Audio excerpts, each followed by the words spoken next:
Jadi, kalaupun manusia bisa mengetahui dan mengenal Allah, karena Allah sendirilah yang memperkenalkan dirinya kepada manusia.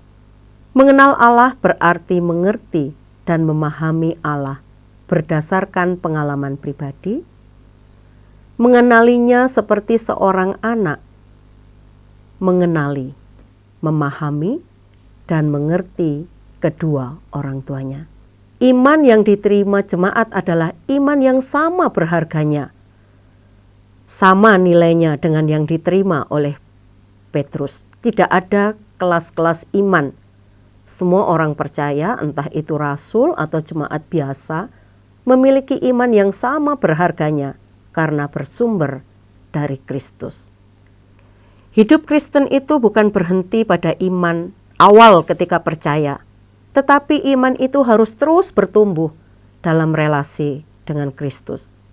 Janji-janji Allah yang membebaskan kita dari hawa nafsu dunia yang membinasakan ketika kita percaya kepada Tuhan Yesus. Jadi ketika kita semakin mengenal Kristus, semakin kita juga harus lepas dari jerat dosa.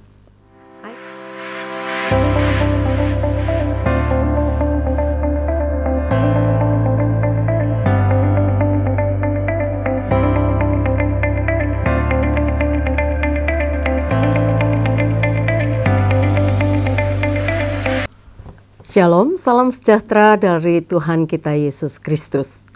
Saudara, kita berjumpa lagi dalam acara Terang Warta Rohani yang dipersembahkan oleh Yayasan Terang Warta Rohani melalui YTWR Channel. Hari ini kita akan belajar tentang giat dan berhasil dalam pengenalan akan Yesus Kristus.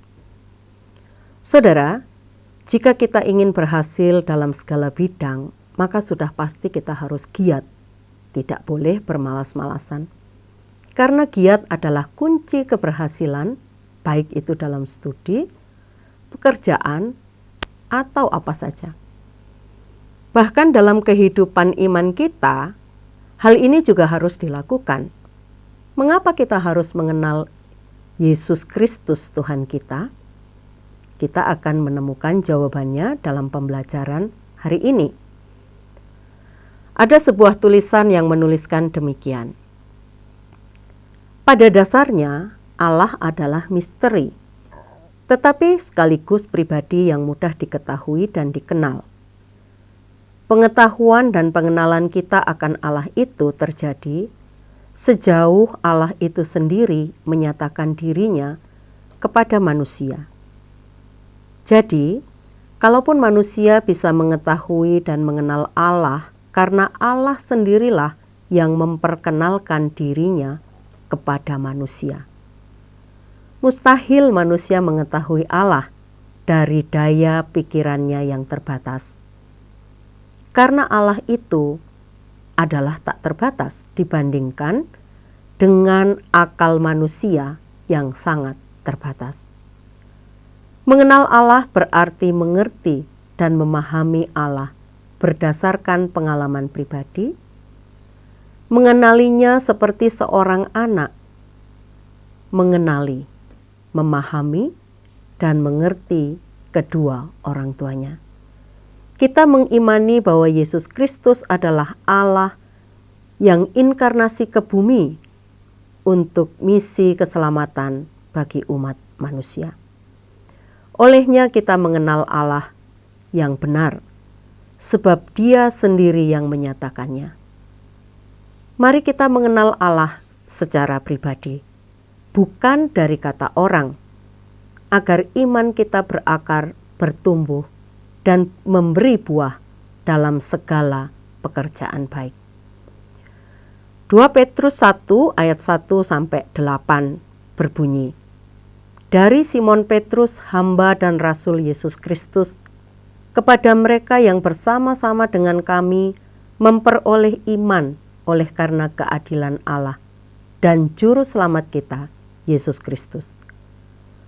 Kasih karunia dan damai sejahtera melimpahi kamu oleh pengenalan akan Allah dan akan Yesus Tuhan kita.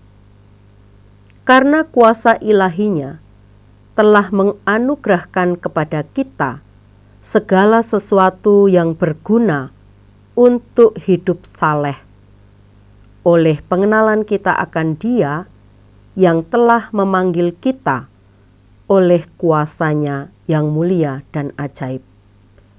Dengan jalan itu Ia telah menganugerahkan kepada kita janji-janji yang berharga dan yang sangat besar, supaya olehnya kamu boleh mengambil bagian dalam kodrat ilahi dan luput dari hawa nafsu dunia yang membinasakan. Justru karena itu kamu harus dengan sungguh-sungguh berusaha untuk menambahkan kepada imanmu kebajikan, dan kepada kebajikan pengetahuan, dan kepada pengetahuan penguasaan diri, kepada penguasaan diri ketekunan, dan kepada ketekunan kesalehan, dan kepada kesalehan kasih akan saudara-saudara, dan kepada kasih akan saudara-saudara kasih akan semua orang. Sebab apabila semuanya itu ada padamu dengan berlimpah-limpah, kamu akan dibuatnya menjadi giat dan berhasil dalam pengenalanmu akan Yesus Kristus Tuhan kita. Saudara, mari kita belajar dari bagian firman Tuhan ini. Yang pertama, identitas dan kesetaraan iman pada ayat 1. Petrus menyebut dirinya hamba dan rasul.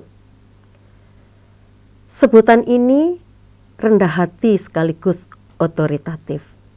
Iman yang diterima jemaat adalah iman yang sama berharganya, sama nilainya dengan yang diterima oleh Petrus. Tidak ada kelas-kelas iman. Semua orang percaya, entah itu rasul atau jemaat biasa, memiliki iman yang sama berharganya karena bersumber dari Kristus. Ayat 2, pertumbuhan dan pengenalan itu berarti adalah pengenalan yang mendalam, bukan sekedar tahu. Mengenal dengan baik, bertambahnya anugerah dan damai sejahtera datang dari relasi pribadi dengan Kristus. Hidup Kristen itu bukan berhenti pada iman awal ketika percaya, tetapi iman itu harus terus bertumbuh dalam relasi dengan Kristus. Ayat 3, kuasa ilahi itu cukup. Kuasa ilahi itu telah menganugerahkan kepada kita segala sesuatu. Tuhan sudah menyediakan perlengkapan yang lengkap untuk kita bisa hidup saleh, yaitu Roh Kudus, firman, janji-janji Allah. Hidup berkenan kepada Allah bukan hasil usaha manusia semata, tetapi adalah karena anugerah yang bekerja di dalam kita. Ayat 4, janji dan kodrat ilahi. Kita dipanggil menjadi peserta dari kodrat ilahi itu. Bukan berarti kita menjadi Allah, tetapi karakter Allah itu bekerja di dalam diri kita. Janji-janji Allah yang membebaskan kita dari hawa nafsu dunia yang membinasakan ketika kita percaya kepada Tuhan Yesus. Jadi ketika kita semakin mengenal Kristus, semakin kita juga harus lepas dari jerat dosa. Ayat 5, panggilan untuk giat. Menambahkan, karena itu harus dengan sungguh-sungguh berusaha.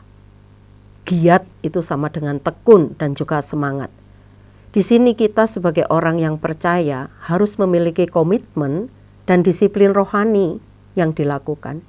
Iman itu harus dilengkapi dengan kebajikan, dengan pengetahuan, penguasaan diri, ketekunan, kesalehan, kasih persaudaraan dan kasih akan semua orang.